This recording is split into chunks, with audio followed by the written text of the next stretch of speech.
Brad Church, the referee, the ARs, Brian Munoz, Neil Rogers, and Francisco Franco is the fourth official. And we're off.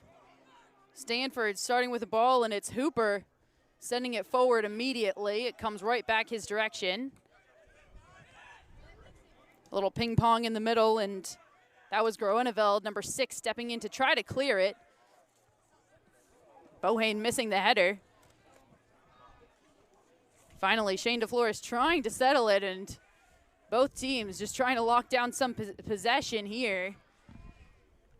Do some starting lineups. Stanford across the back line, Palmer Bank in that left back position, Hooper in that left center back, and Adnan alongside him in that right center back, and then Louis Starobo, number 26, in that right back position. We'll get more into that, and as he's a grad transfer from St. Mary's, he's probably very familiar with the squad he's facing up against right now. Stanford, 3 games so far on the season before this. Just one change to the lineup. And that change does come in this midfield position. And previously, Bohane, number 10, had been really sitting in that defensive center mid position. And now number 6, Groeneveld, is slotted in there. There he is on the ball now, settling. And we'll have a foul called. Joining him in the midfield is Bohane. He'll just press forward a little bit. He won't be sitting in that defensive center mid. He'll be sitting in more of that attacking role alongside Will Riley, one of the captains. And here's Fletcher Bank getting his first touches and winning a corner kick for the Cardinal.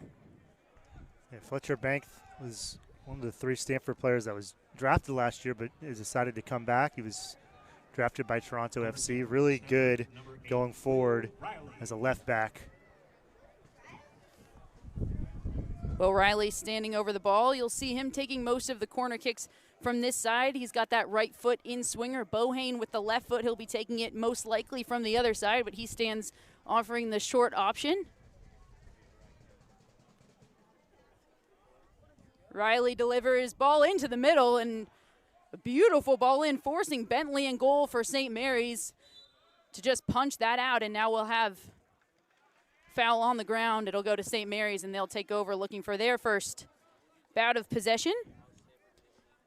Starters for St. Mary's in goal, Sam Bentley, freshman goalkeeper from England. He'll get some of his first touches with his feet after a great save in goal just there. 9 international players for St. Mary's, 4 from Denmark, 2 from England, including, of course, Sam Bentley. 1 from Germany, 1 from Sweden, and 1 from Ghana. Jackson Keel, number 9, heading it on to himself. That's that one change in the lineup for the Stanford Cardinal today. Keel earning his first start of the season. He's made appearances in every single game as a sub, but this being his first start. A long ball from Adnan. Finds Keel. Riley to Bohane trying to help that on to Keel, who's looking to use his pace, and he does. Puts the St. Mary's back line under enough pressure that he's able to win that corner kick. Already 2 corners for the Stanford Cardinal in 4 minutes of play. Bastian Tolhoy, captain, played that one out. Did the safe things. Gave up the corner. Number 10, Zach Bohane.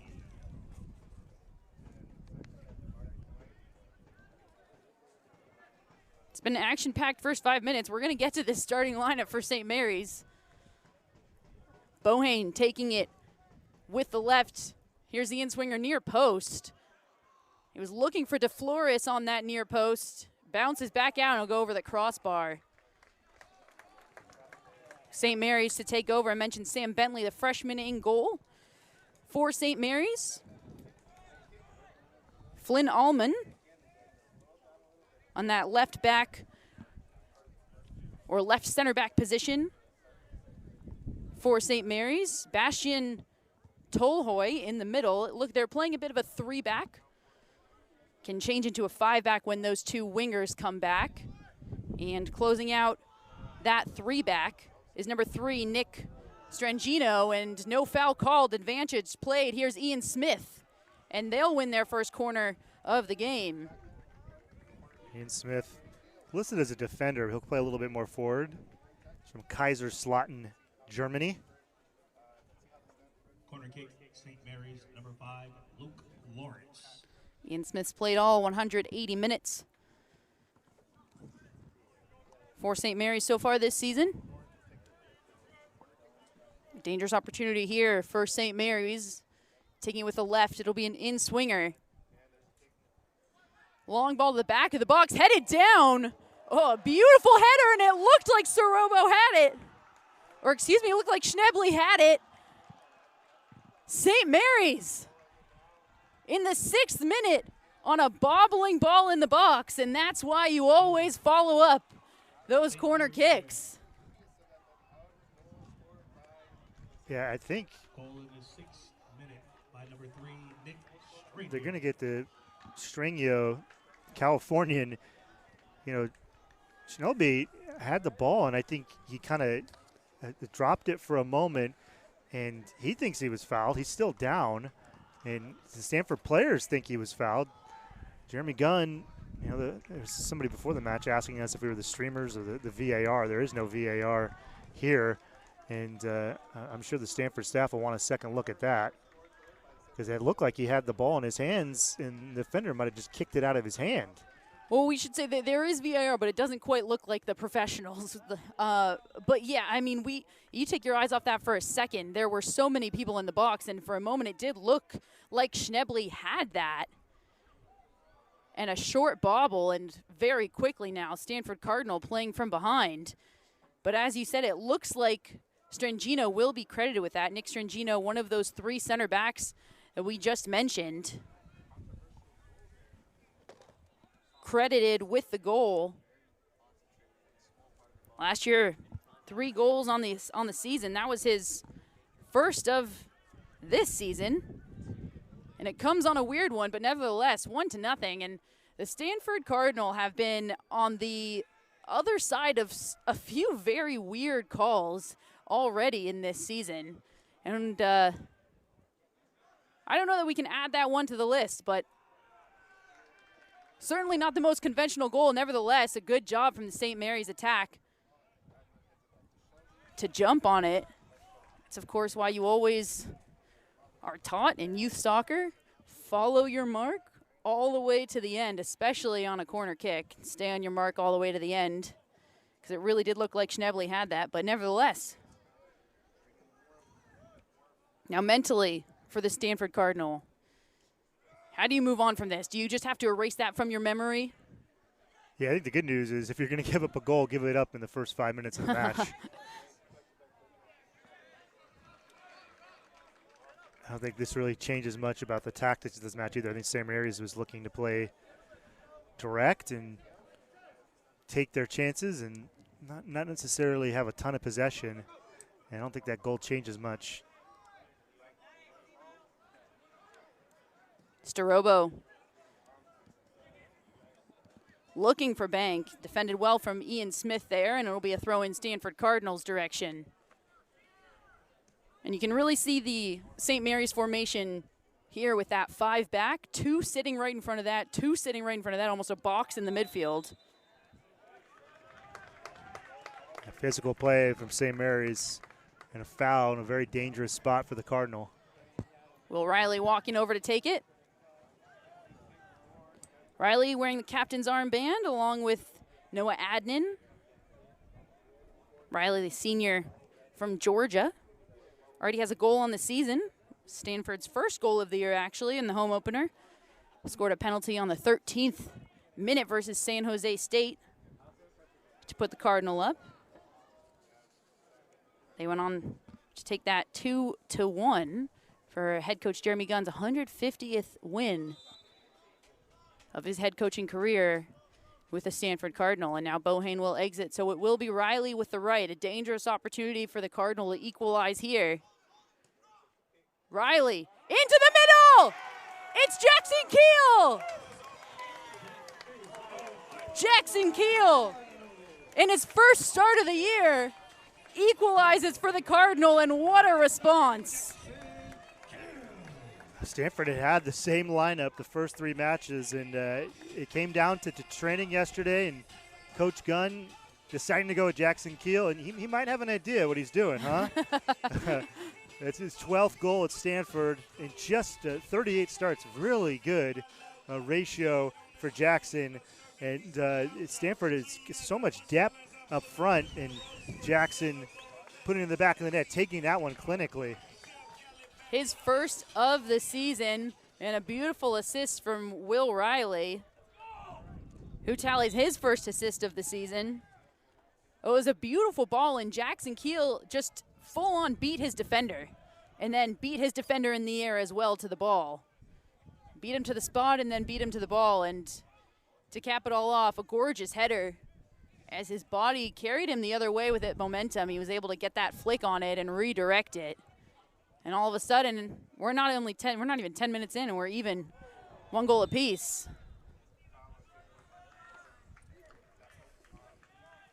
Foul will go in the direction of the Stanford Cardinal. Yeah, Herbert was a little bit late there in the middle. St. Mary's is okay with that. I think they're going to try to clog up and muck it up in the middle. And they don't want to play, they don't want Stanford to have too much time on the ball or make it a pretty match. Stanford's been effective attacking down the left, especially Fletcher Bank, who was able to win that free kick. Fletcher Bank plays on that left side, as you just mentioned, with his twin brother Palmer Bank. Plays in that left back position. They had different hair, though. Yeah, easy to tell apart. One's blonde, one's brunette. One wears number 3, one wears number 7. And I'm going to say, I don't want to say too much for the Bank family, but it looks like Palmer spent a little bit more time in the weight room. He's listed at 185, and Fletcher's listed at 165. You know, sometimes it's sometimes you're born with it, and sometimes you do spend more time in the weight room. Maybe a question we'll ask them one day which one it is. St. Mary's now with an attack of their own. Got a bound. So a wild first 10 minutes, and it seems to be slowly settling down here.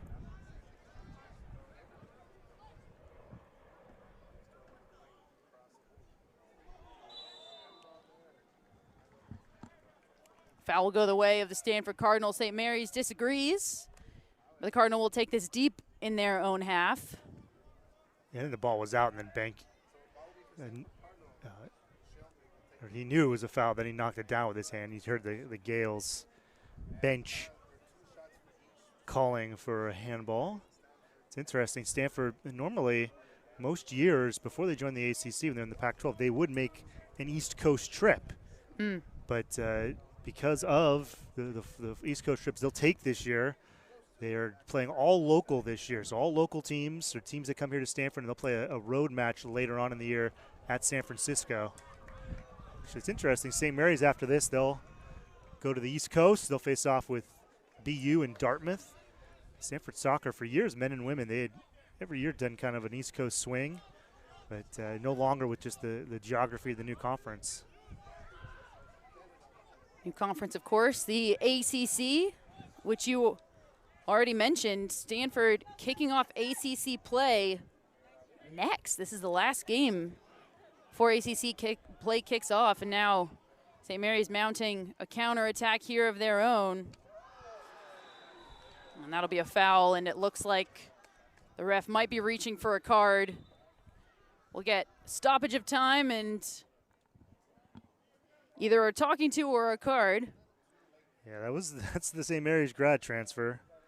Luis Torobo from Denmark, 3-time All-WCC. Looks like it'll just be a talking to. Sometimes when you know a team really well, you can go in a little harder. Don't know what that is, but you mentioned, yeah, Luis Torobo, transfer from St. Mary's, using his final year of eligibility to compete as a grad transfer. There's been a backlog of players just all around the NCAA because the 2020-2021 year did not count for soccer as a season because of COVID. The 2021 or 2020 season was actually really played in 2021, the spring of it. There's a ball into the box, far post. It'll fall for a goal kick. Yeah, you see a lot of fifth year, a lot of sixth year even sometimes players, and Luis Arobo, one of them, contributing a lot for St. Mary's last year. He was all WCC honorable mention, in the year before all WCC first team. The year before that, all WCC second team, so 3 years running with conference accolades. And he's been a regular starter now for the Stanford Cardinal. Keel challenging, but it's won there by number 2, Flynn Allman, in the back for St. Mary's. And finally, we can finish out this starting lineup here for St. Mary's. 5 in the back, Lawrence, Flynn Allman, Tolhoy, Strengio, who's already got the goal on the day, and Smith in that right back position, who you just saw, number 17, now on defense. Here come the Cardinal. Ball into the box for Keel. He's already got one, and he just can't bring it down. Headed back on. Here's Riley trying to help it on. Bouncing ball in the middle of the field. And then we mentioned St. Mary's has kind of that box in the center, 2 and 2 above. Number 13, Batres. And number 16, Herbert, holding down the defensive end of that box. And then above them, number 14, Sosa. And number 7, Wade Muddett. Muddett, one to keep your eye on there, number 7. And finishing out with number 24 up top in that sole center forward position, Owen Benson. Mentioned number 7, Muddett, somebody to keep your eye on there. Last year, he was all WCC honorable mention. The year before that, all WCC second team. The second on the team from England, transfer from Feather River College after the 2021 season, and last year 4 goals and 5 assists this year already. A goal in the 9th minute versus Cal Poly. Already one on the year for Wade Muddett.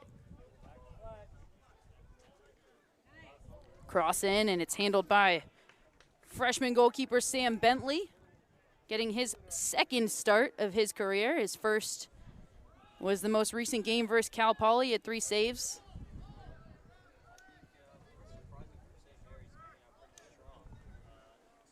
He'll take his time here.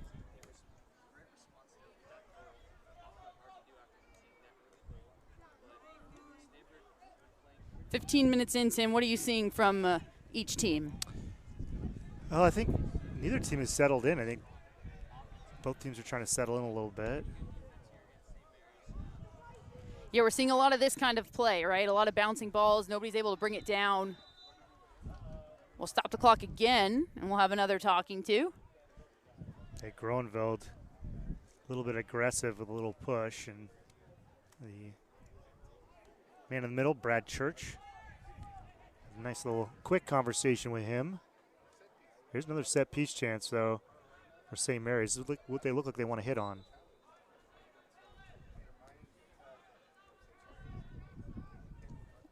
Long ball into the middle. Plenty of bodies flying forward, and it looked like we were about to see a bicycle kick there for a second, but instead it'll fall out. I would agree, neither team really having settled in. DeFlores with some beautiful footwork, and he's got Fletcher Bank on that left wing. Bank takes a touch around Smith. Cuts it back to his brother. Here's Palmer Bank. Riley. And that was Flynn Allman, number 2, who stopped that with his feet and then just hit it out of bounds. And a beautiful attack mounted from the Stanford Cardinal that all started with DeFlores. Jeremy Gunn is holding the ball right now and is screaming and yelling. He's saying, well, Fletcher Bank just got taken out at the line. I understand maybe some might call that a soft penalty, but it is a foul. It looked like a foul, and it was in the penalty box. Yeah, maybe advantage being called there. But I think everybody would rather take a penalty kick than advantage. Here's Bohane. Riley. And this is just a rant of mine, but people always say soft penalty or that's not a penalty. I mean, if it's a foul and it happens in the box, by rule, it is a penalty. There's obviously fouls of different colors, but I think what Jeremy Gunn and Stanford are saying is Fletcher Bank got just taken out on the line. There's definitely two different schools of thought when it comes to soccer. And again, Stanford Cardinal bench thinking that that's a foul. It was almost in exact unison, everybody on the bench throwing their hands up in the air. There's two schools of thought, I think, when it comes to penalties in soccer. There's what you just said, which is a rule. Doesn't matter if it's soft, that's the rule. And then there's the other side, which I'll call, we go based on vibes. And I might fall more in that camp. But I do subscribe to the idea that if it's a foul and they sold it, just because they sold it doesn't mean it should not be called. Yeah, and that play with Bank, maybe, he got fouled after he passed the ball, but part of it is just how you defend, and a little bit dangerous to take someone out like that in full stride. But nevertheless, no penalty. Whatever the ref says, that's the only thing that matters. Yeah, I always like to say they might have a better vantage point. But I'll go back to what you just said. If it's dangerous, that's usually when you start to question it. Now St. Mary's just trying to settle it, but that was Herbert to nobody. Keel looking to flick that on to Bohane, and Stanford has had a few good bouts of, I won't call it possession, but kind of forward movement. At St. Mary's, it feels like it's been a little more frantic. Yeah, and they definitely want to get some set pieces, and I think they like their front line in terms of winning balls in the air. And Stanford's, I just think they've been so good up the left side. The Bank twins, Palmer and Fletcher, have been excellent going forward. We've seen some moments from DeFlores, who is just a wonderful all-around player. Has 17 goals, 12 assists, and 42 matches at Stanford. Local kid to San Ramon Valley High School in the East Bay in Danville.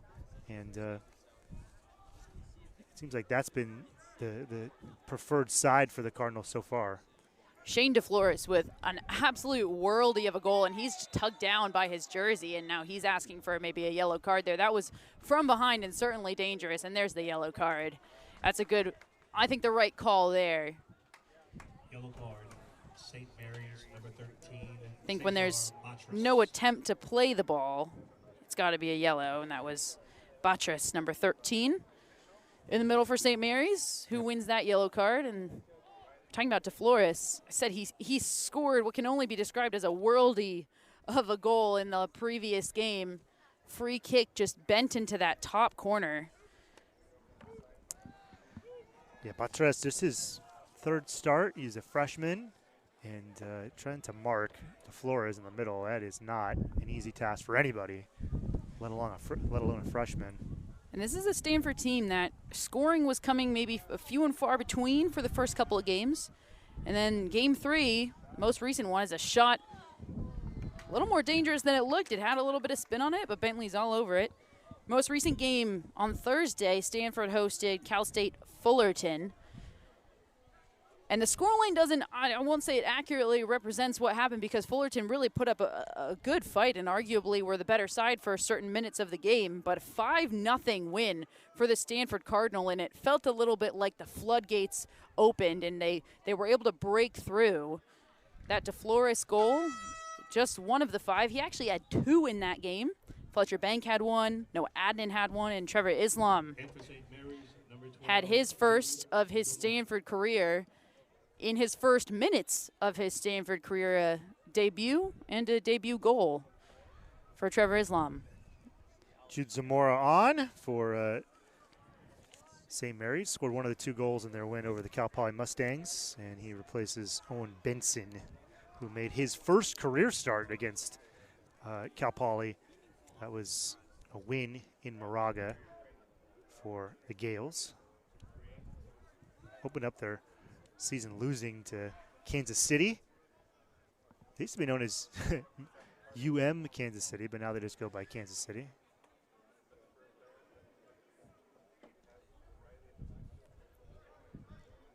Bohane cutting around his defenders. Palmer Bank screaming for him to switch it, but it's stuck on that right-hand side. Stanford will keep it.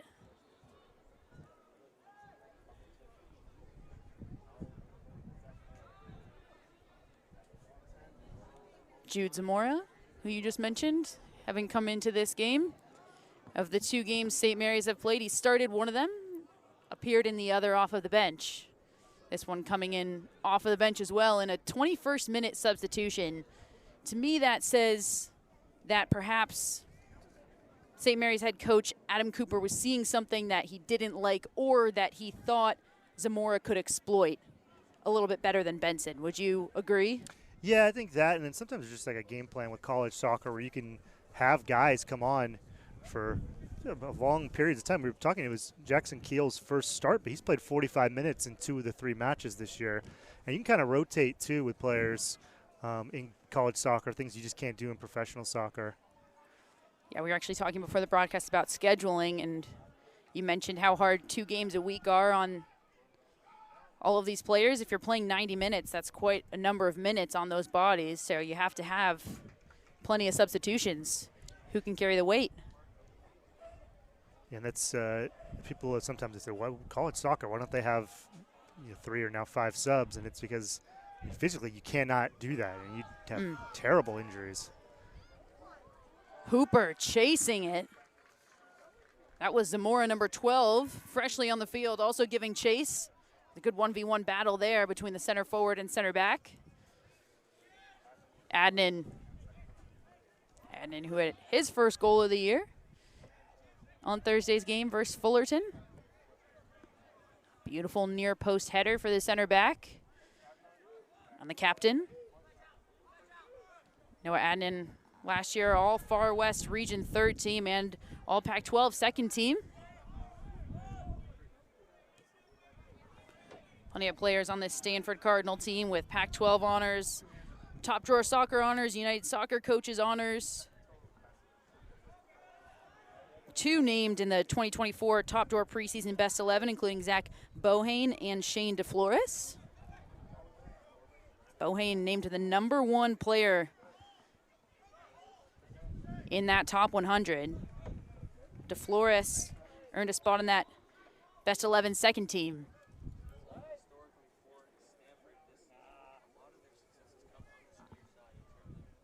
It'll be a throw for St. Mary's deep in their own half.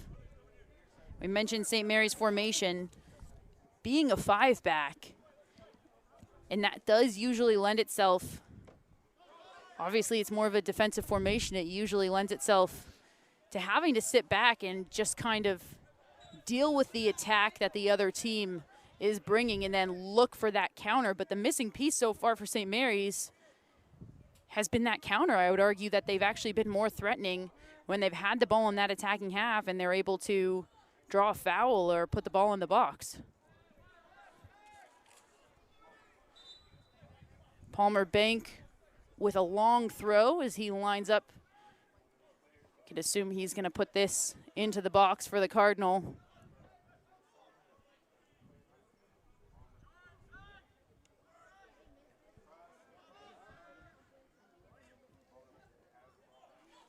Fall right back to him. Go ahead. Yeah, great control by Bank. Fletcher Bank takes it line, and it's been a battle between him and Ian Smith, and it looks like Fletcher Bank will win. No. Shouts for a corner here, and they got me, but they didn't get the referee. It'll be a goal kick. I thought Smith had touched that last, but the reaction from Fletcher makes me think maybe it was the correct call. He didn't really protest it. What a good matchup that's been. Ian Smith and Fletcher Bank going at it. Ian Smith, the sophomore from Germany. Last season, just 9 games played, didn't get the start. Fletcher Bank wins that one, and Ian Smith actually comes back and says, I have something to say about that. Keel now finds Starobo. Starobo getting himself involved in this attack. Here's Jackson Keel trying to find some space. Bohane just trying to get it into the box, and now it'll be a corner kick.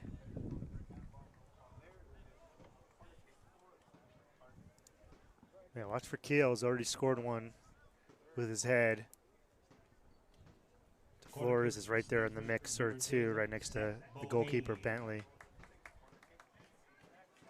Zach Bohane to take this. It'll be an in-swinger.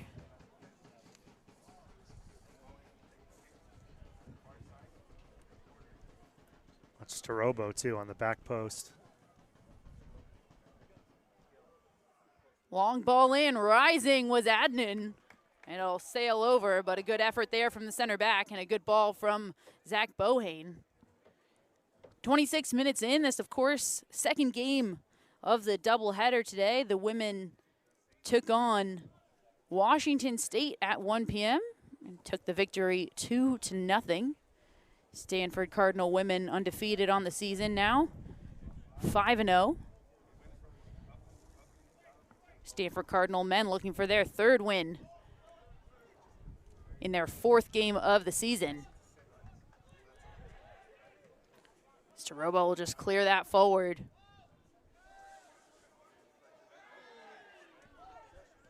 Bank trying to get it in the middle, and that was good play by Flynn Allman. Put his body on it. Fletcher Bank surrounded by two players there. Did a good job to win that throw in, and now Palmer Bank with that long throw will take it from the sideline.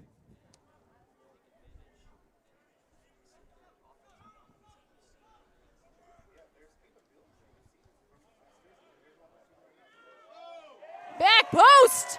Louis Starobo against his former team. Oh, it was a loose ball and nobody picked up Louis Starobo. And the graduate transfer punishes his former team. Assist by number 6, Dylan Owendale. Wow, that was a great finish from the right back, who was really a center back in his time at St. Mary's. And that was a fantastic play by Louis. Stanford responding well. It was a 5th-minute goal from St. Mary's. Keel and now Starobo in the 9th and now 28th minute have put the Cardinal up.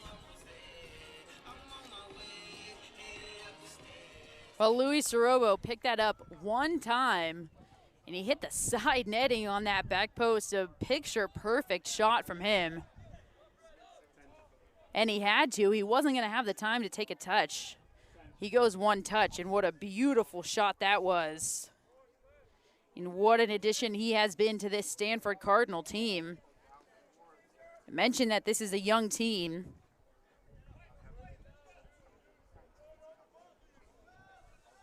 Not many new additions. 4 freshmen and 2 walk-ons, along with 2 transfers, are the new additions to the Stanford Cardinal for this 2024 season, as we'll get some substitutions, and it looks like both goal scorers will exit. Jackson Keel off, Louis Starobo off.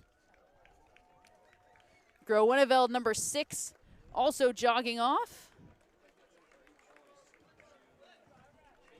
And for Stanford, number 15, Will Cleary. Yeah, Will Cleary on. Alex Chow, who had been a starter, a member of the San Jose Earthquakes Academy. And Duncan Jarvie, who is a very talented sophomore from Utah. He's been part of the RSL Academy. And those 3 are on for the Cardinal to bring on some fresh legs for the final 17 minutes of the first half. Yeah, Alex Chow, this is actually, he was the one change in that starting lineup. We talked about freshman, true freshman,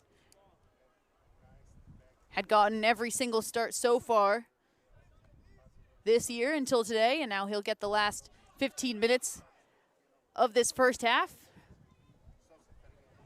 St. Mary's now working the ball around nicely.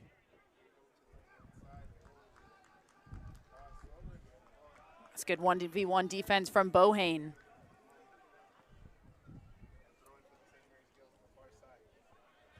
Yeah, Luke Lawrence throwing it in.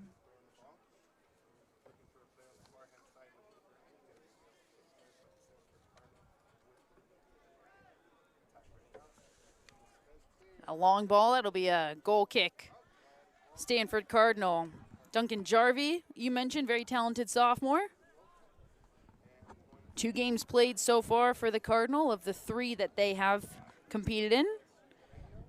make this the third for him. Last year, 15 games played in 2 starts. He had 2 goals and no assists in his freshman season, and he's been seeing some pretty consistent minutes to start this year off. Along with Will Cleary, we mentioned number 15. He comes in that right back position where Luis DeRobo was. That's been a pretty regular substitution for head coach Jeremy Gunn. Will Cleary, the junior from Connecticut, had an assist on the second goal versus Fullerton on Thursday night.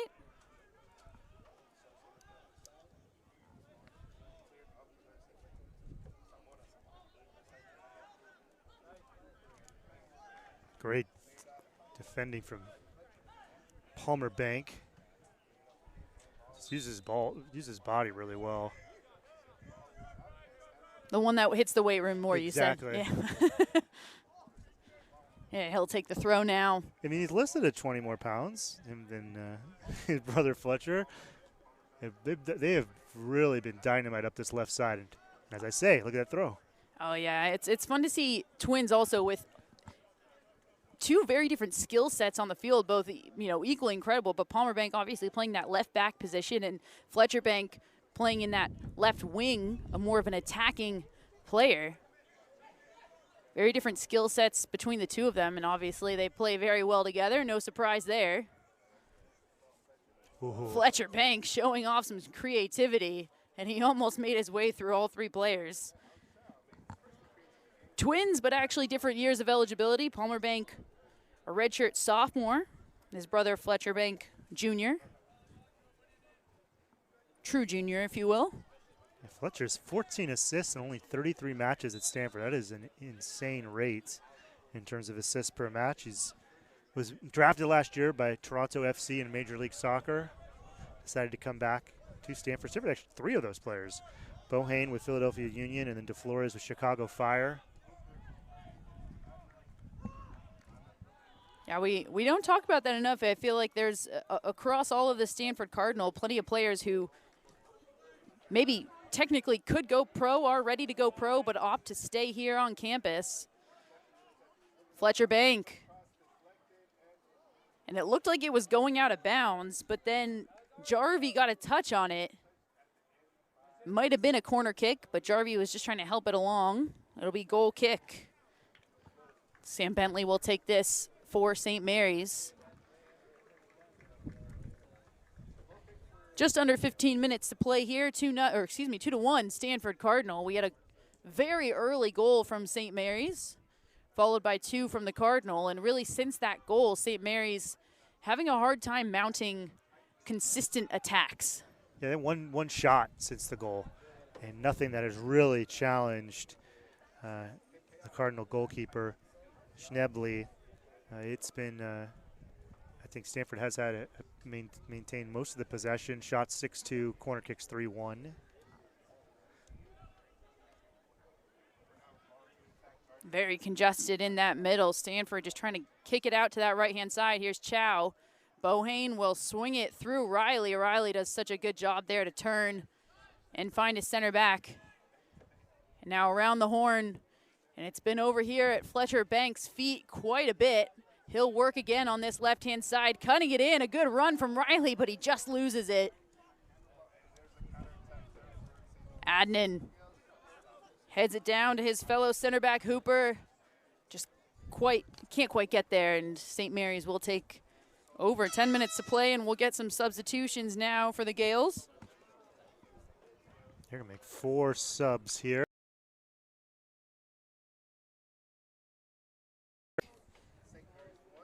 Wade Muddett will jog off along with Justin Sosa. Those 2 were playing in that attacking center mid position. David Christensen is one of the subs for St. Mary's. Alex Poyuk, another one. Storm Hollenstead.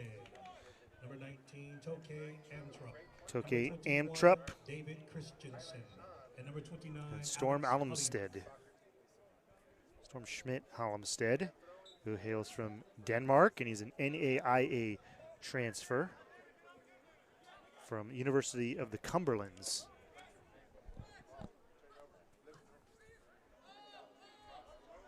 Long ball chasing is Jarvie.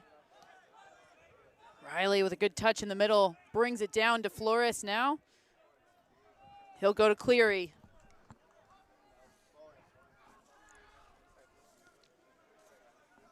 Mentioned this is the last game for the Stanford Cardinal before ACC play starts. Here's Bohane across, he has Bank. Bank just couldn't get to it. He had two players and he was trying to slide his leg and just split them, but he could not get to it. A beautiful ball though, and a good read there from Bohane, who got that ball clear across the goal. Chow, things starting to open up here for the Cardinal in this last 10 minutes.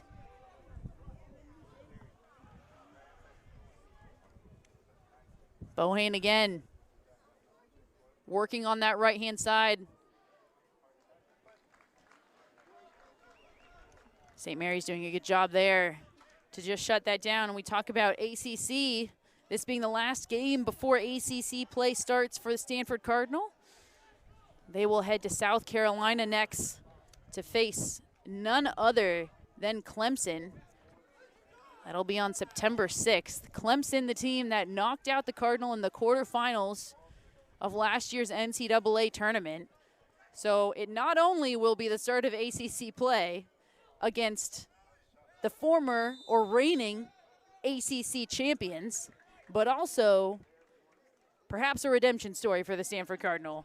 Yeah, I mean, the defending national champions, 2 of the last 3 going to Clemson. And by the way, the second road match of the year in the ACC, the second match in there in the ACC, they'll play Notre Dame, who lost the national championship to Clemson. So I was looking the last 11 years, 8 of the 11 national champions, including 3-time Stanford, are current ACC members. You go back like 16 years, you throw in Wake Forest winning and other teams, Maryland, when they're part of the ACC, it has been a lot of ACC national champions, either former ACC members, current ACC members, or new ACC members. It is no conference has come close to them in terms of winning national championships. Virginia won back in 2014.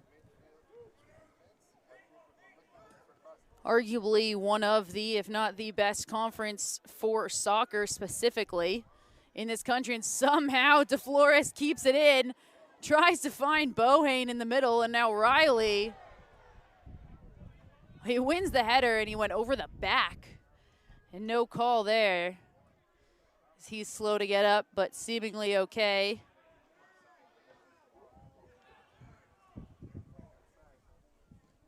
Here's the cross in, and Stanford now looking more and more comfortable, mounting more and more attacks back to back, and it feels like for the past 10 minutes, St. Mary's have barely had the ball in their own attacking half. And that'll be a foul. Zamora, number 12, one of the subs here for St. Mary's, tripped up. We'll go back the other direction. We were talking about ACC, though. Such a strong conference. 11 of the ACC's 15 programs competed in the NCAA tournament last year. 15 now because, of course, the Cardinal, Cal Bears, and SMU, all 3 new to the ACC this year. 10 ACC teams are ranked in the preseason United Soccer Coaches Top 25 poll, including 5 in the top 10. Half of the top 10. ACC, and now Fletcher Bank. Bohane. Bohane. What a shot from Jarvie! Duncan Jarvie, the sophomore from Utah, with his first on the year. Well, you could kind of sense a third coming for Stanford. I was actually just a moment ago kind of peeking at the clock here. This felt like for St. Mary's, it was kind of turned into a can we get to halftime down 2-1 situation, the way that Stanford had been dominating, and the way that the St. Mary's head coach, Adam Cooper, made that quadruple sub. And what a conversion by Jarvie. Just overall, a beautiful goal from Stanford. The setup from Bohane, Bank, Fletcher, the ball to Bohane, crossfield, and then Jarvie putting through his third goal at Stanford. 40th minute. And this game looking very different at the end of 45 than it did at the start.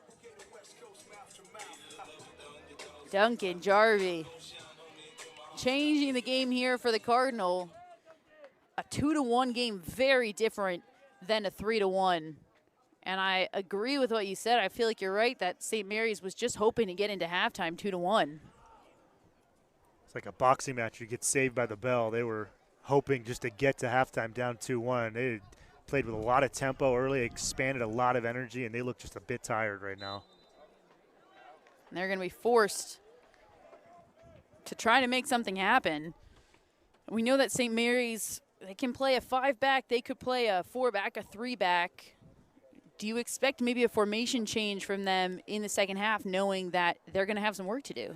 Yeah, I think they've kind of sat in, and I think they might have to try to bring up the line of confrontation a little bit, because I think they're learning the hard way. The attackers like Bank and Bohane and DeFlores, they'll just pick you apart if you sit too deep.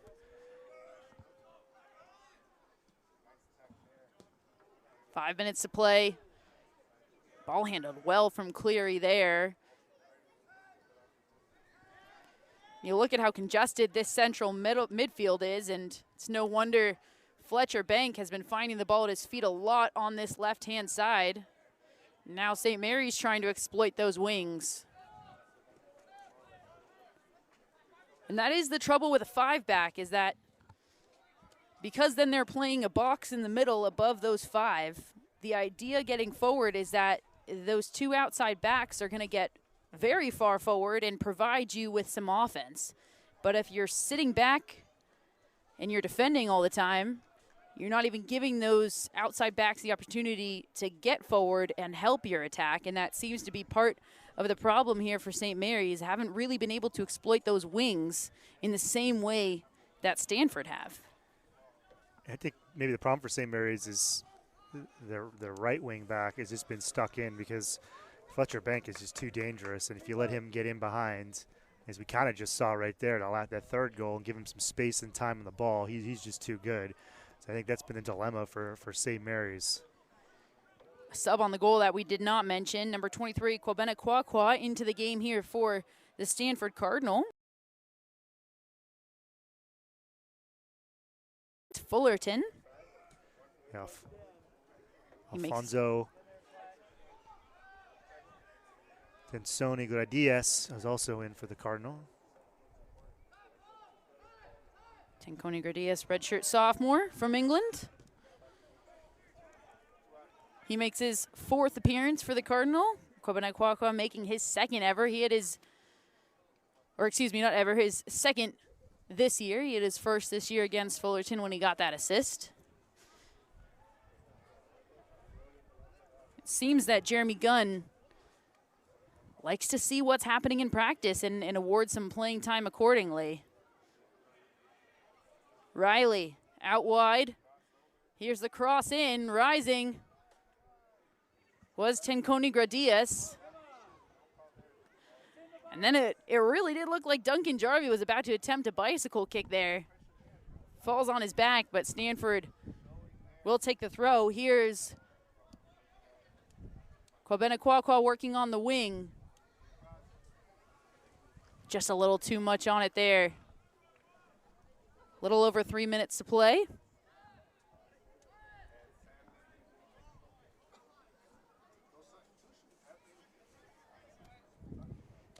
You can even see kind of the body language of St. Mary's. They look a little bit winded. It certainly feels like this game has shifted since first couple of minutes. We had both Riley and Hooper going down for the Cardinal, but it'll be a foul against one of them, headed St. Mary's direction. And St. Mary's getting on the board first. Such a shift since those first few minutes of the game where it felt very evenly matched. Nobody was really settled.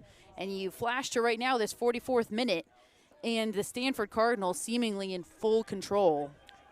A foul there, Alex Poyuk. He's a 6'5" freshman. He's listed as a center back, but it looks like St. Mary's has put him out there as almost like a target 9 just to hit the ball up at. Bouncing ball in the middle. Jarvie going for it now. A half volley from St. Mary's. Schnebly gets his hands on it. He can't smother it. Palmer Bank is there to clear it out. Remaining in the first half. Eerily similar to actually how St. Mary's scored that first goal. Schnebly getting his hands on it but wasn't able to smother it. This time Stanford defense able to clear it out for him.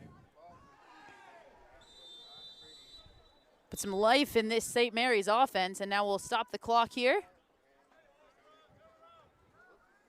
And we're going to get a yellow card to exactly who you just mentioned, actually. Poyuk, freshman center back, playing in that forward position. Yeah, he's been throwing his body around, and that's not the first time he kind of just barreled through somebody.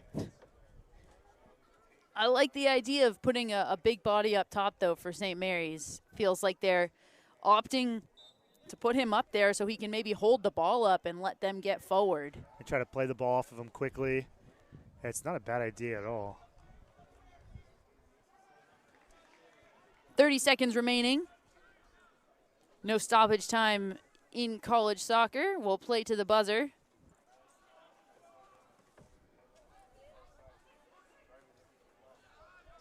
So St. Mary's with a little life in their attack at the end of this half. Perhaps they'll carry it in to the last 45 minutes.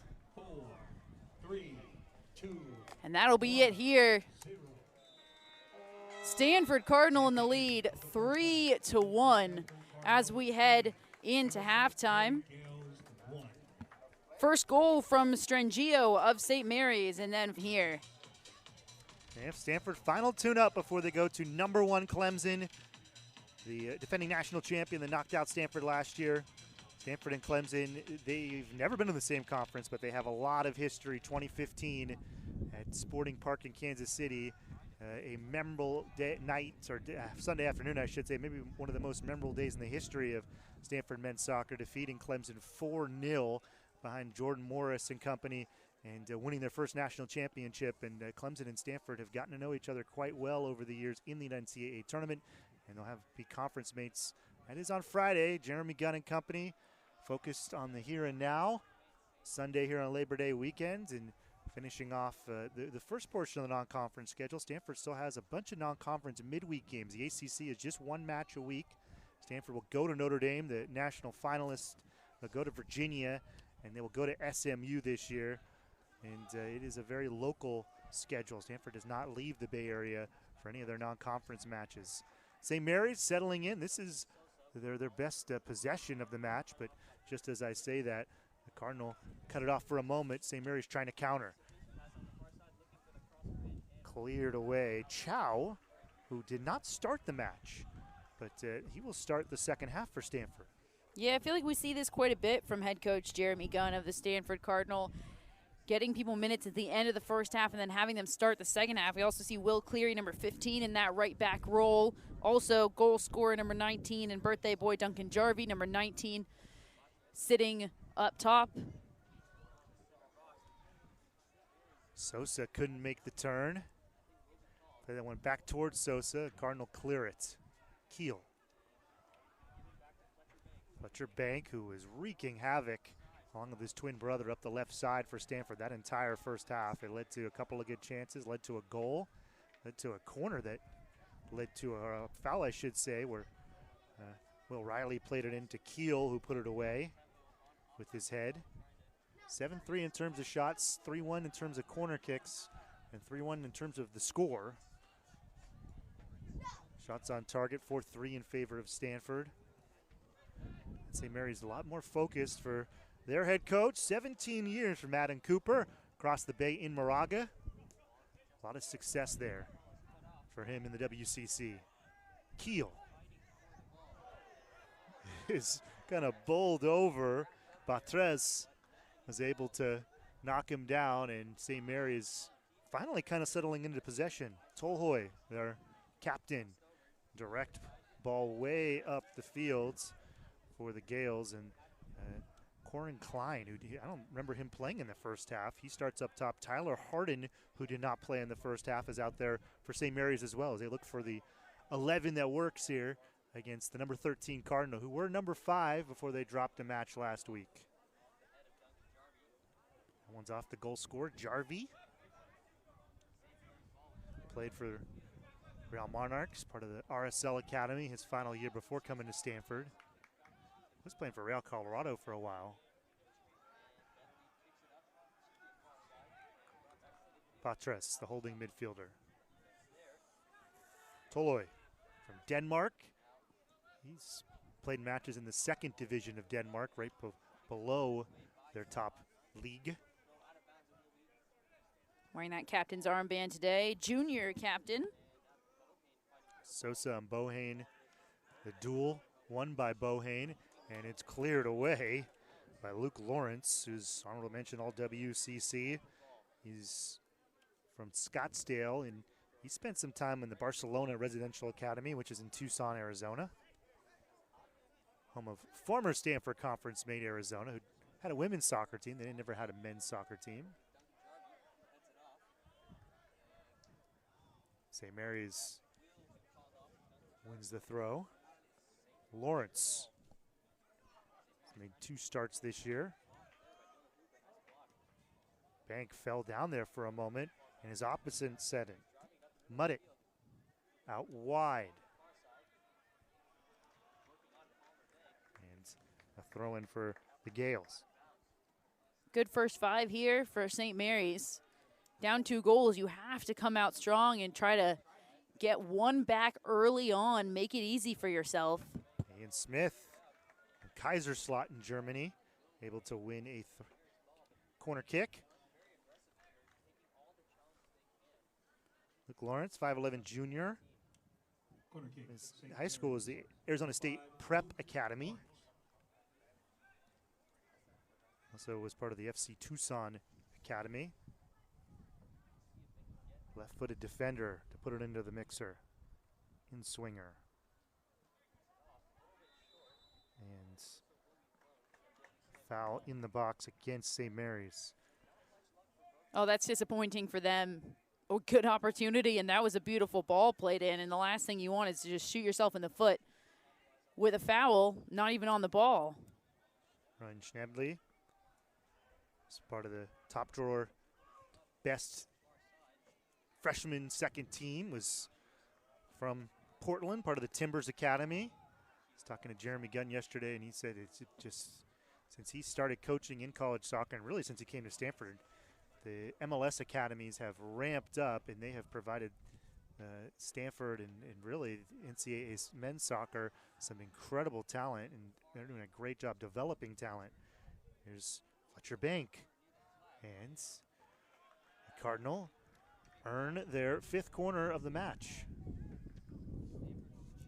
Interesting system here in the United States. Obviously in Europe, the academies develop players, and then they usually don't go to college. They'll stay in the academy, and they'll hopefully play for the first team, and that's the whole point of developing those players. So interesting kind of divide in the system here.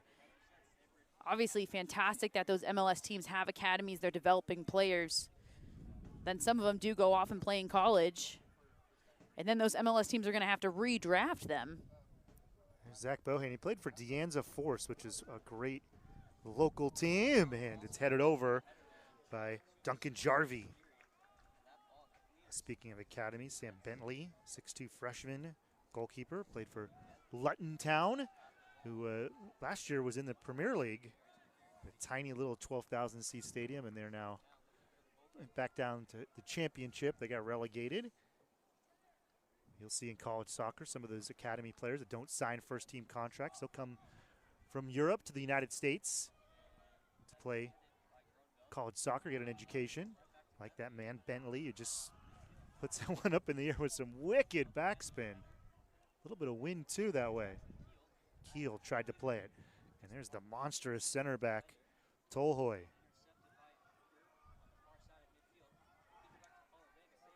Stanford trying to play it back to the keeper. That's not an easy play. And ball to clear, and the Cardinal will do it. It's a nice touch by Chow.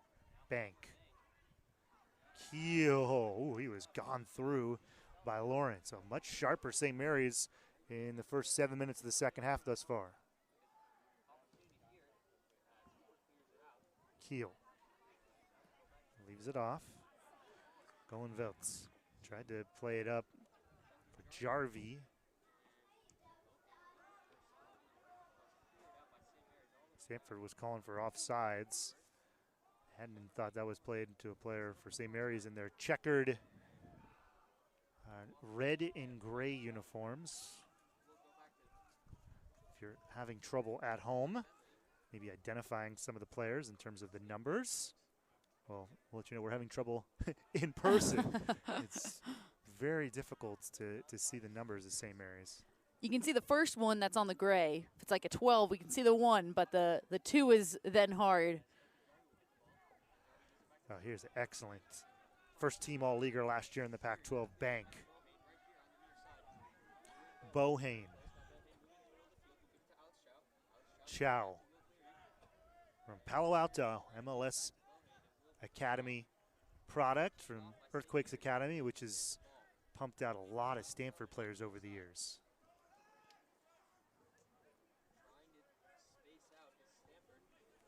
Zach Bohane.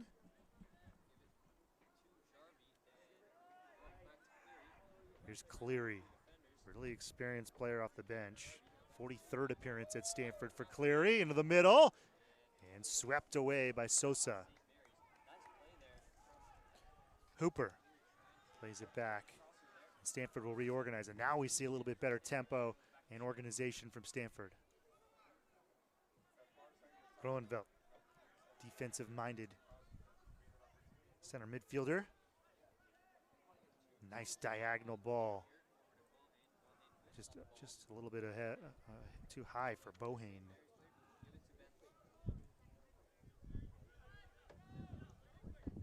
(3-1) Cardinal. Almost exactly 10 minutes into the second half of play. St. Mary's struck first, and then goals from Keel, Sorobo, and Jarvie for the Cardinal put them up 3-1.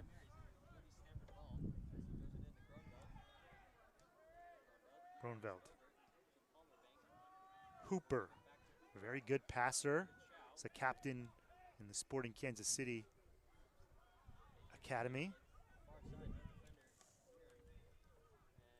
It's been such a good center back pairing between those two, Hooper and Adnan. Jeremy Gunn told me he thought of any player in the entire country, Noe Adnan was the best box defender in the country last year. Trying to chip that far post, and not exactly what Tyler Harden was trying to do. His 54th match. He's a grad student at St. Mary's. He kind of put his hand up. I'm sorry, I wanted to maybe play that one a little bit. That was maybe more playable than that ball. You mentioned Noah Adnan and how highly head coach Jeremy Gunn speaks of him, and he's certainly got the accolades to show for it. I mean, he's been a starter all 4 years, and to do that at Stanford nonetheless is saying something. He's played all but 2 minutes this year. Played and started all 20 games both last year and the year before, and last year he played the most minutes of anyone on the team. That's his 62nd start at Stanford. And anything in the 30s and 40s, that is a ton of starts. And he's got 62, and we've got a lot of soccer left here in 2024. Yeah. Captain, all Pac-12 second team, all far west region. Keel from distance, and that one was just a little bit off. That one snuck up on me. Yeah, that one, St. Mary's turned it over, and Keel from way out there, maybe 30 yards, tried to let it rip. Trying to catch Bentley off his line a little bit. Tolhoy. It's out of play. Adnan hails from Gaithersburg, Maryland.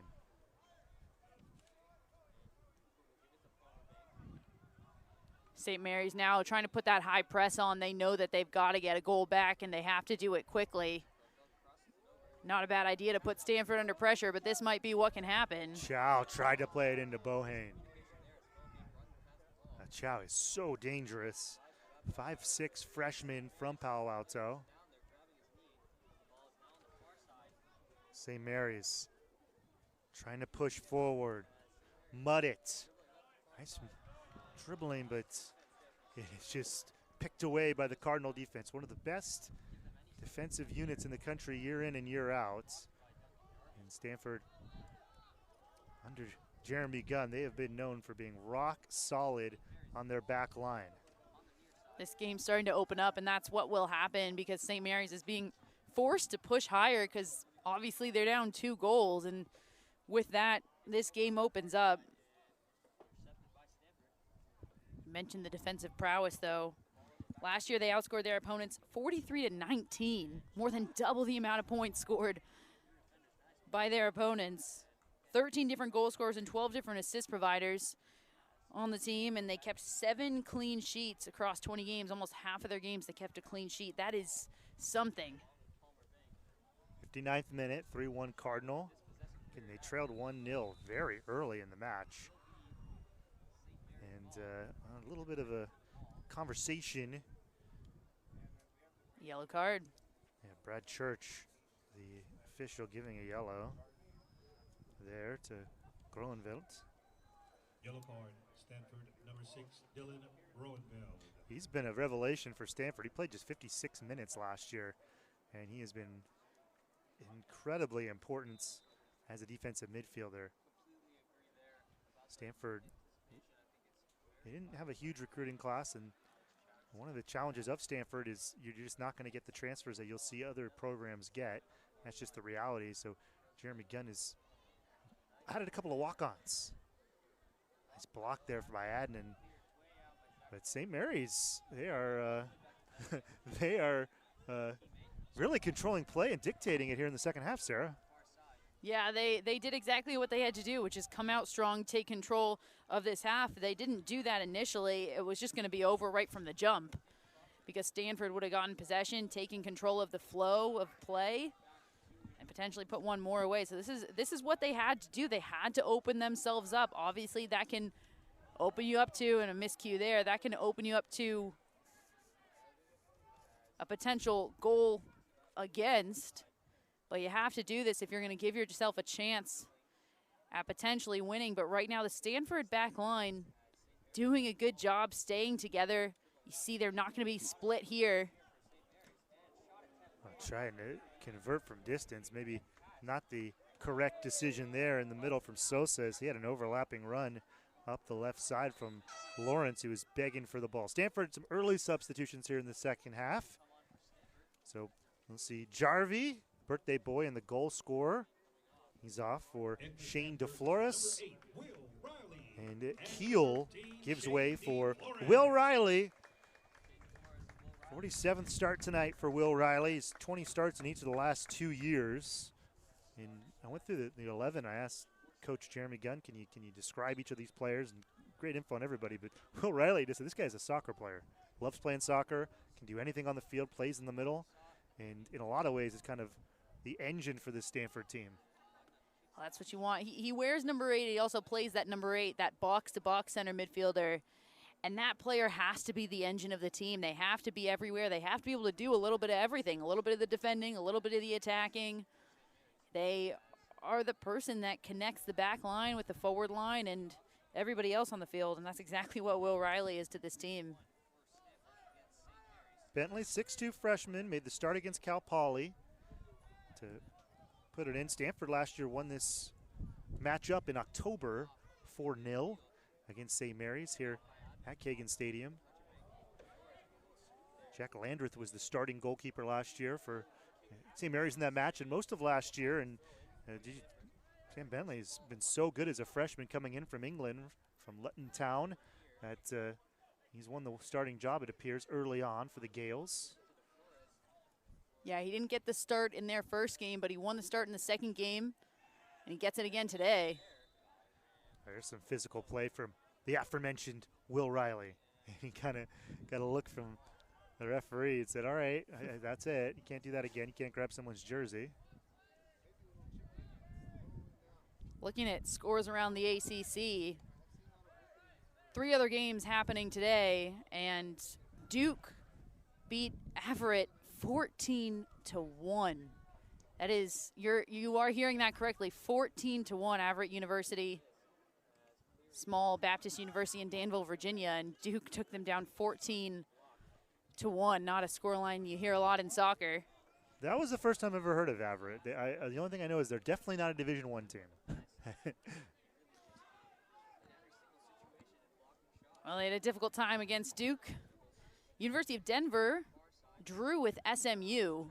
SMU, the other team new to the ACC, along with Stanford and Cal, of course. University of Denver also just here. Cardinals suffered a 1-0 loss to the Pioneers. Despite arguably having the better of the Pios, they were able to put one away, and Stanford were not. And now DU showing that they might be a team to be reckoned with this year, drawing with SMU. And the other one happening today was University of Pennsylvania versus Pitt. And UPenn taking that 1-0. Yeah, Pitt was number 3. They were unranked, and they got up all the way to number 3 the last poll. Syracuse, who Stanford does not play, they're number 7 from the ACC in terms of the top 25 poll. Louisville at 15, North Carolina 17. It is a loaded ACC, and it was kind of used to be a discussion, ACC and Pac-12, who was the better conference? Pac-12 has had the number 1 RPI the last several years, but with Cal and Stanford going to the ACC and obviously the Pac-12 no longer existing, let's kind of settle that argument.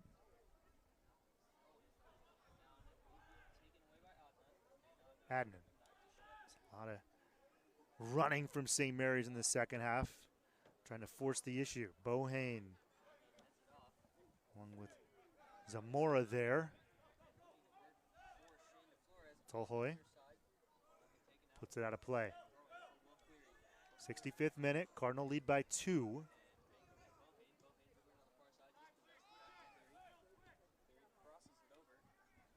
Long pass, nice by to Cooper from Shawnee, Kansas, in the Kansas City area. And Stanford, it's kind of an interesting area here, Sarah, to get a free kick. Yeah, I mean, it's a good distance from the goal, because from this distance, you know you're going to float it in to the 6, maybe try to hit it around the penalty spot. But because it's straight on, you're going to have runners coming in from the side. It'll be interesting to see what Stanford does here, and they're going to conference about it. Bohane, Riley, and Adnan standing over the ball. Adnan definitely a target for this. Already has a goal in the year with his head. Yeah, you just don't normally see a lot of free kicks from this area. So let's see. The Bank twins are to the left. Maybe they'll run in and try to play a second ball. Bohane and Riley are on top of it. I think this might go back post where you see Cleary and Adnan. Riley plays it. Senior from the Atlanta area. Headed down, and just what a nice save by Bentley.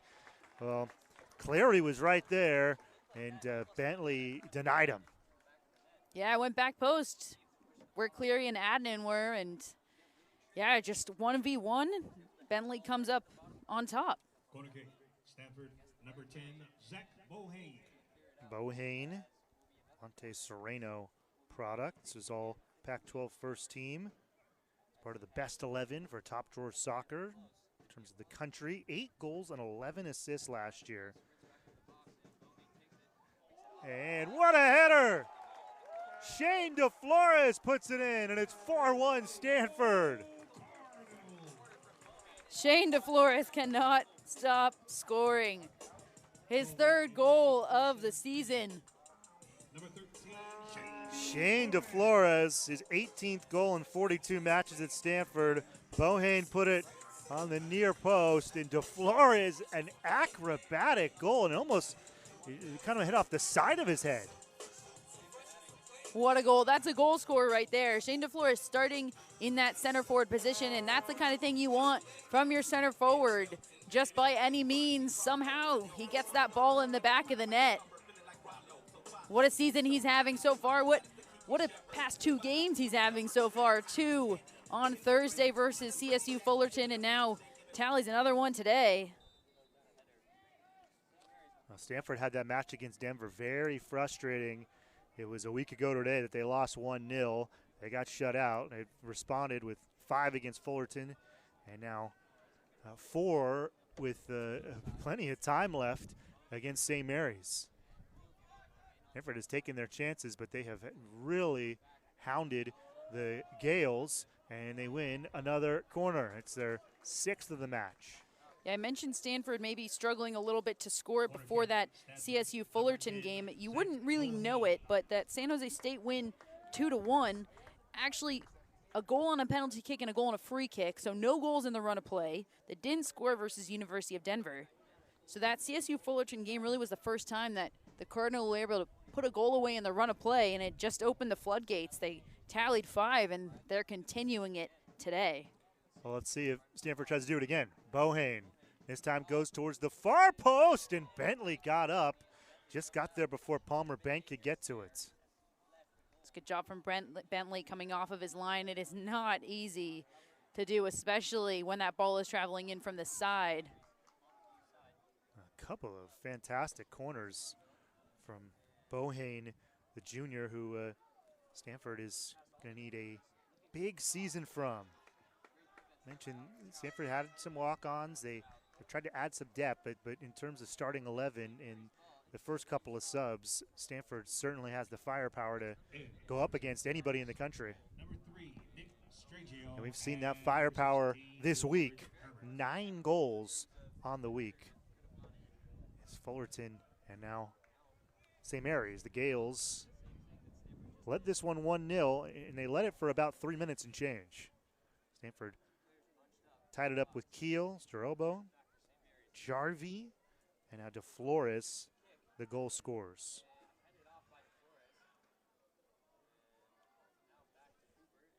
Hooper plays it safe out towards the Cardinal bench.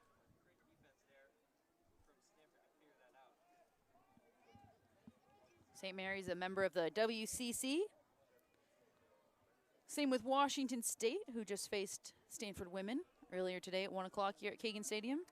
Last year, 8 wins, 7 losses, and 2 draws overall. They finished 4th place in the conference.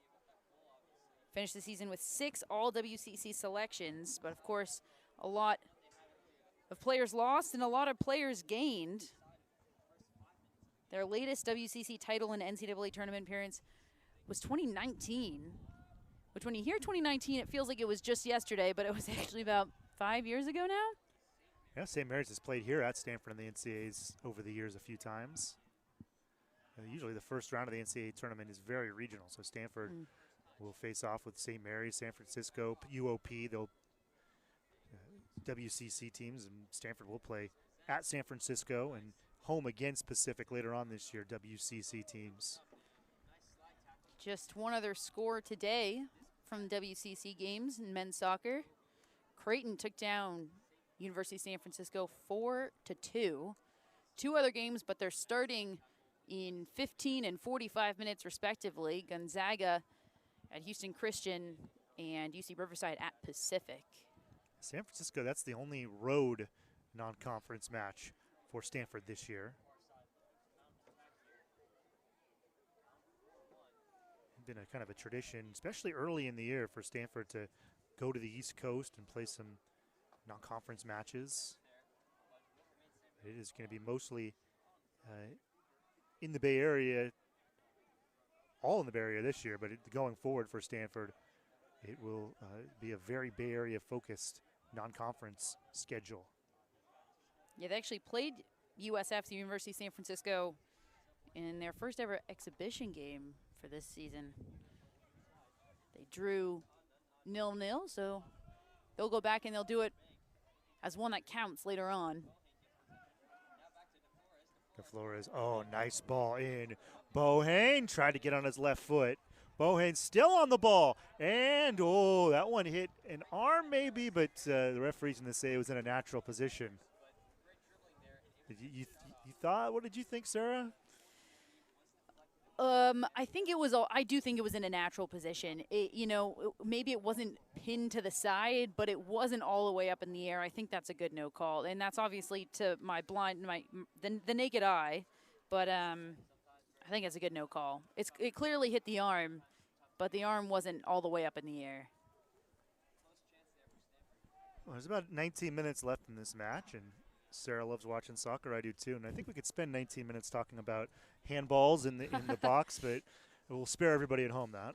Yeah, I was actually just thinking somehow soccer has become a little more like American football in the sense that these definitions are getting so precise. You know, what does it mean for an arm to be not in a natural position?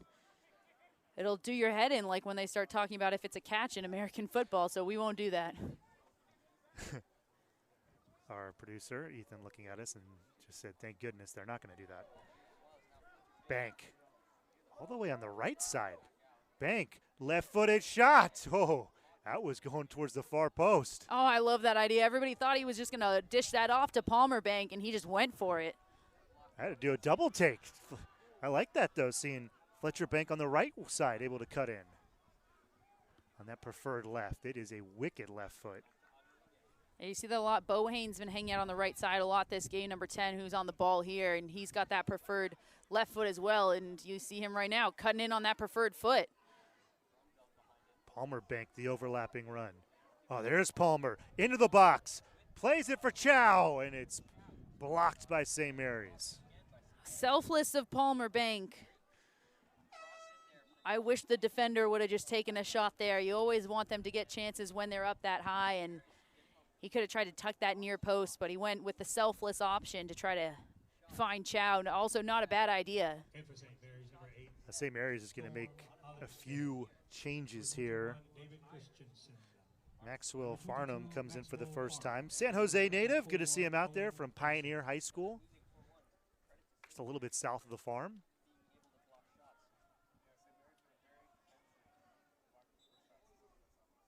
One of the things has been conference realignment, and a lot of talk about it, and we've mentioned kind of a bit on the show.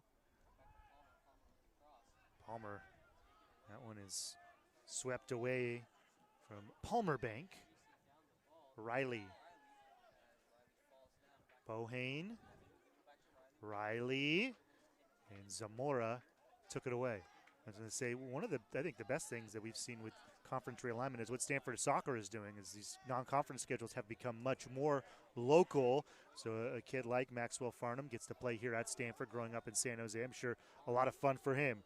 Bohane with a lot of, ooh, man, that was a nasty tackle there from Herbert. And Herbert's going to get a yellow card. Herbert, sophomore, Spanish and math major. He's from West Orange, New Jersey, which you don't normally see out here. Now, for those of you who tuned into the earlier game, we were talking on the women's broadcast about how a lot of rosters out here on the West Coast are full of California kids, and it's not just that they recruit only in California. It's that when you look at the youth soccer alignment in this country, the biggest states are Texas and California. They're known as both the most competitive states for youth soccer, and obviously they are the biggest, so there is the most amount of talent there. And then you factor in weather where you can play year-round, and so for many reasons we don't see a lot of students from New Jersey out here.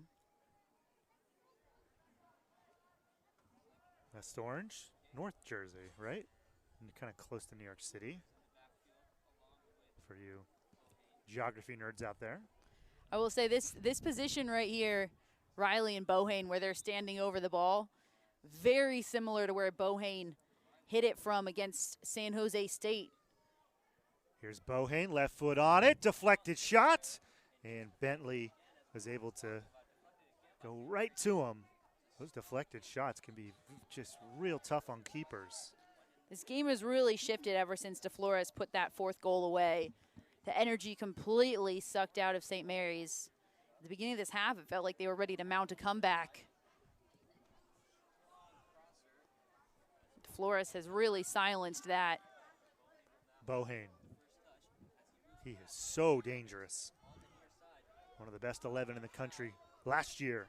Yeah, it's fun to see him in a more attacking role these past 3 games before it. He's playing in that defensive center mid role where you see Riley actually right now. So he had to hang back a little bit more, and now Bohane almost like off leash on the loose, and he's wreaking havoc down this right-hand side, cutting in with that preferred left foot like you said. Toke Amtrup comes in, all freshman last year in the WCC. He's another Danish player. I think they St. Mary's personnel were telling us 4 Danes on this team, and Louis Starobo, who's on Stanford. He was a 4-year player, 3 years all WCC for St. Mary's before coming across the bay here to the farm. Yeah, we mentioned 9 international players on St. Mary's. 4 from Denmark, 2 from England, 1 from Germany, 1 from Sweden, and 1 from Ghana. Starobo, it's kind of an odd stat, game-winning goals, but they give it to whoever gets the goal that puts the team up to win the match, and he would get it right now. He's got the goal that made it 2-1. Excellent strike he had inside the box.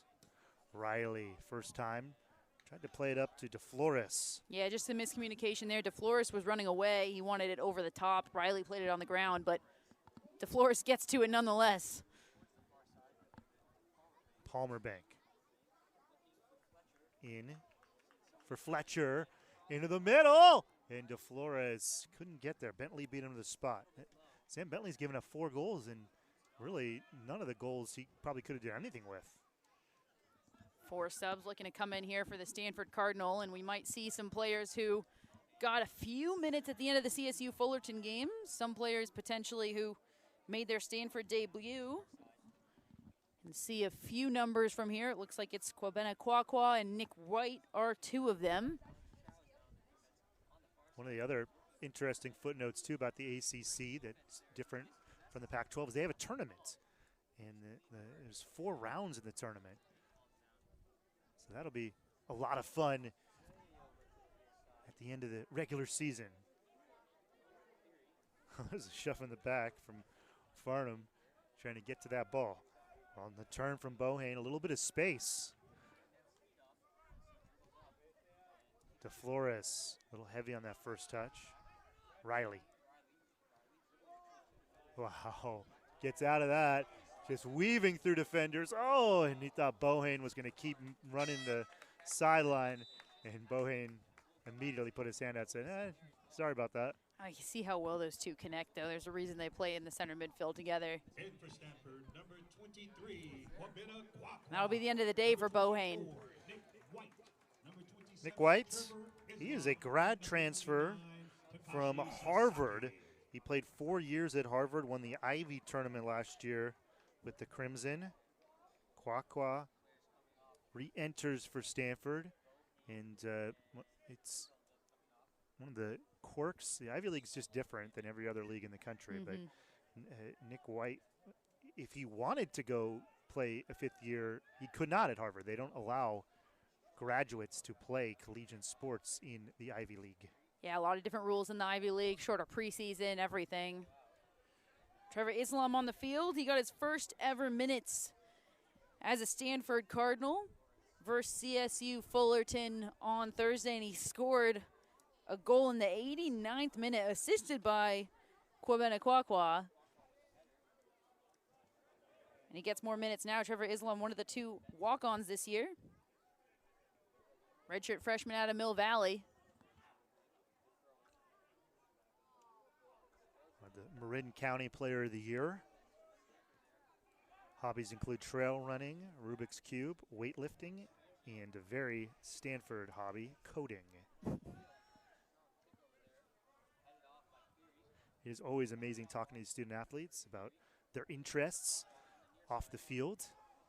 And a lot of them want to play professional soccer, but a lot of them are so interested in different things. That we were talking about Louis Starobo, who was the grad transfer from St. Mary's, and what brought him to Stanford was he wanted a major they didn't have at St. Mary's. He wanted to be an engineer for his graduate school.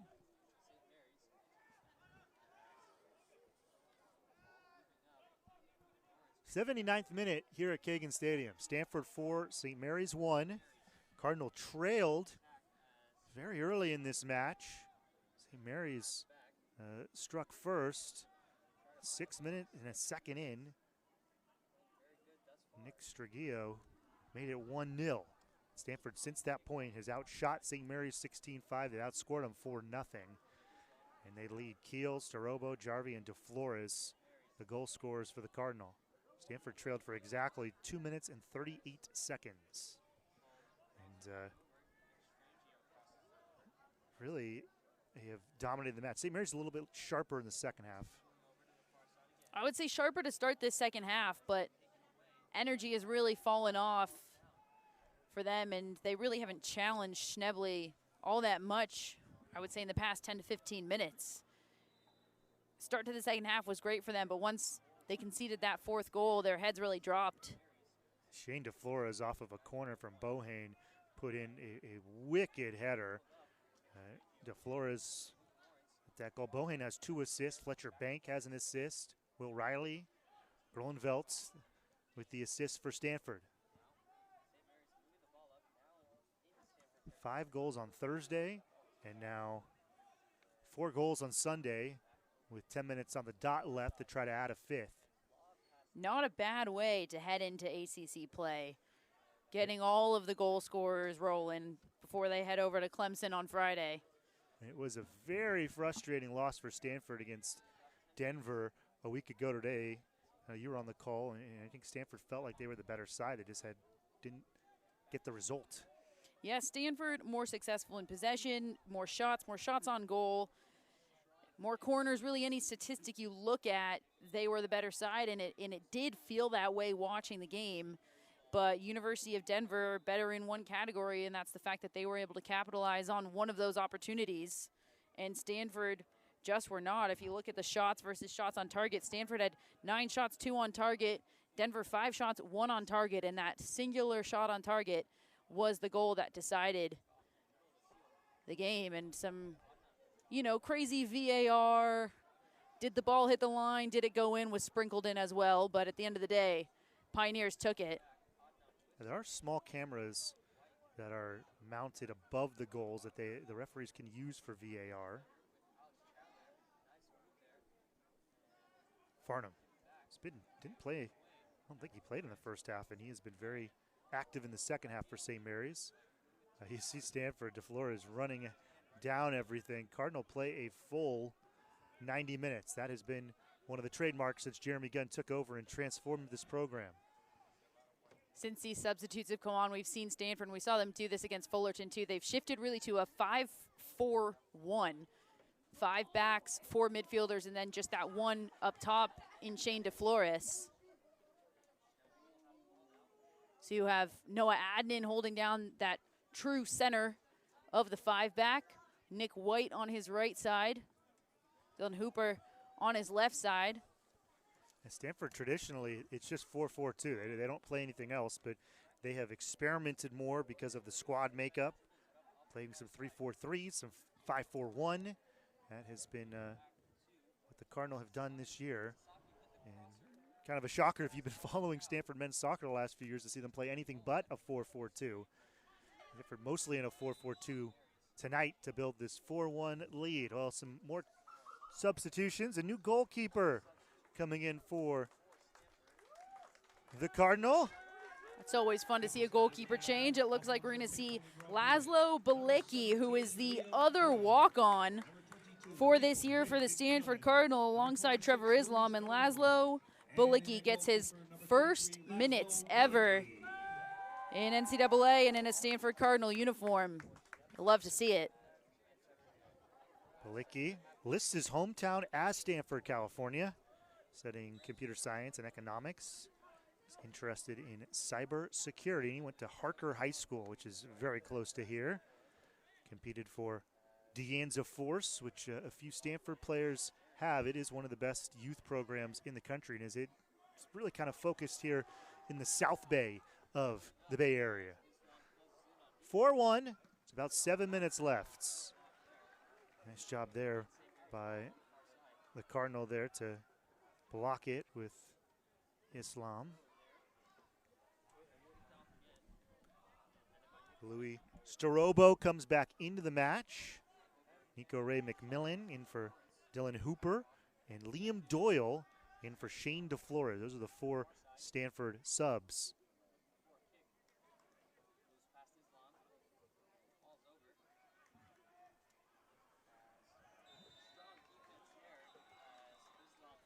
His soccer's a little different than basketball. Once you finish that non-conference schedule, you don't play any more conference opponents. Volleyball, a lot of sports are like that. Soccer, it's really sprinkled in. It's one conference match per weekend in the ACC.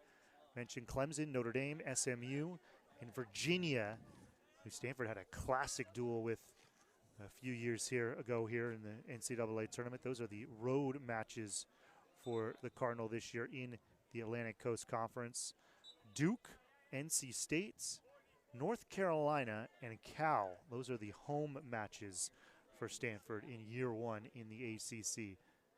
And Stanford, the first two matches are on the road against the two teams that played the national championship match last year.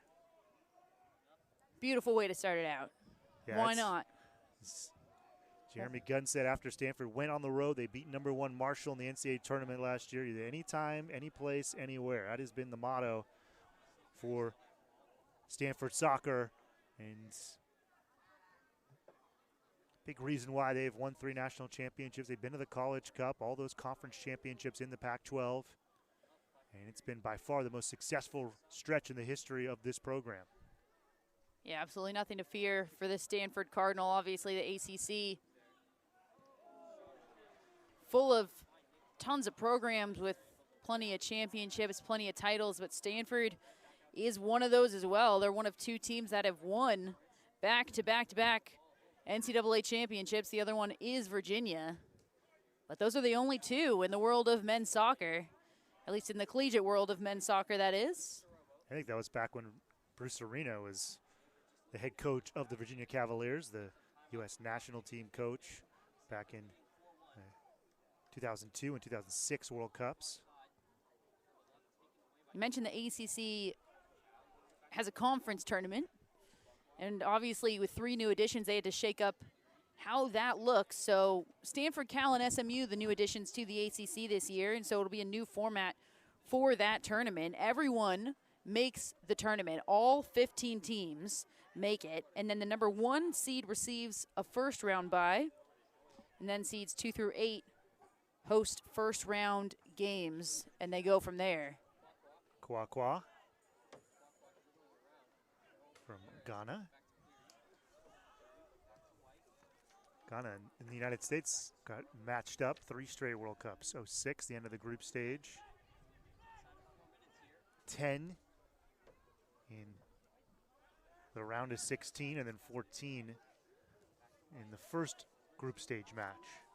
Our wonderful producer, Ethan, just told me I said 15. It's 15 plus 3. The 3 new have made it 18. Let me correct myself there.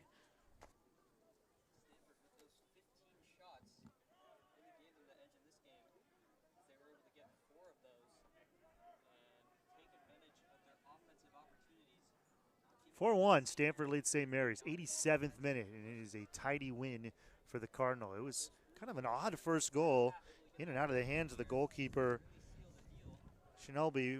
We never really got a great look on it, and Stanford was asking for a foul. Just a very weird goal, and St. Mary's scored in the 7th minute, and Stanford responded in the 9th, 28th, 40th, and then 67th minute to 4 goals.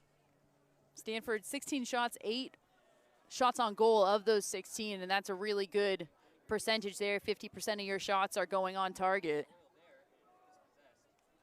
And Sony Gradius.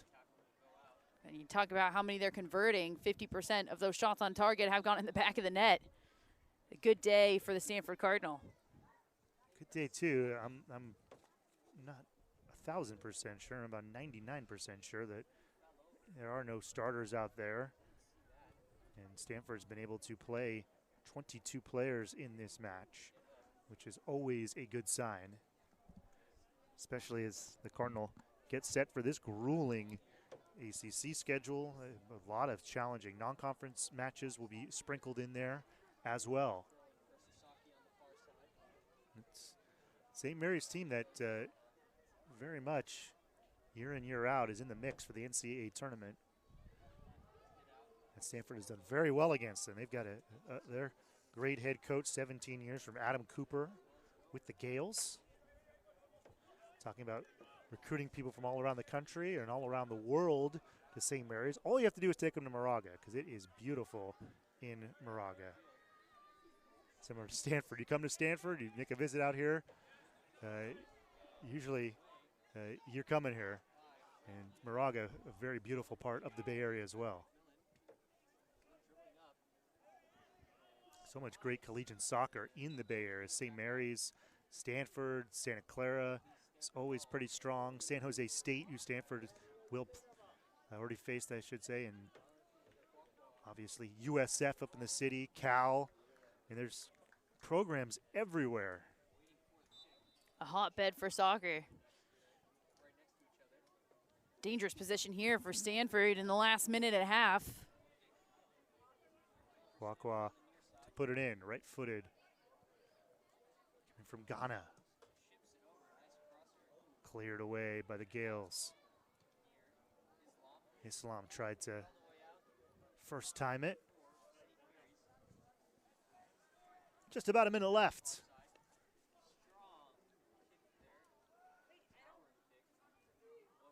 White headed it away.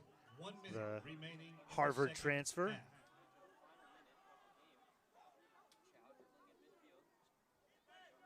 A little cheeky ball there from Chow. He is so skilled in the middle, and we're talking about coming from all over the country. He's from Palo Alto, but he is just an unbelievably skilled freshman and has a lot of confidence, and you've got to watch him a few times.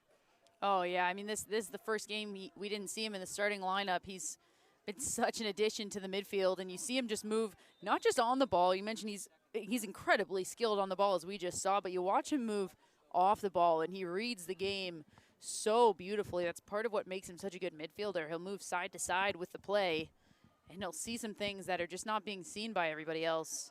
And he's got that technical ability to make them happen. And 10, 9, 8, 7, 6, 5, 4, Well, 3, 2, that'll do it. A dominating performance from Stanford.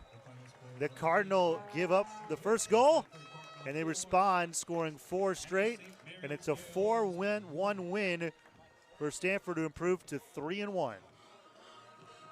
what a game for the Stanford.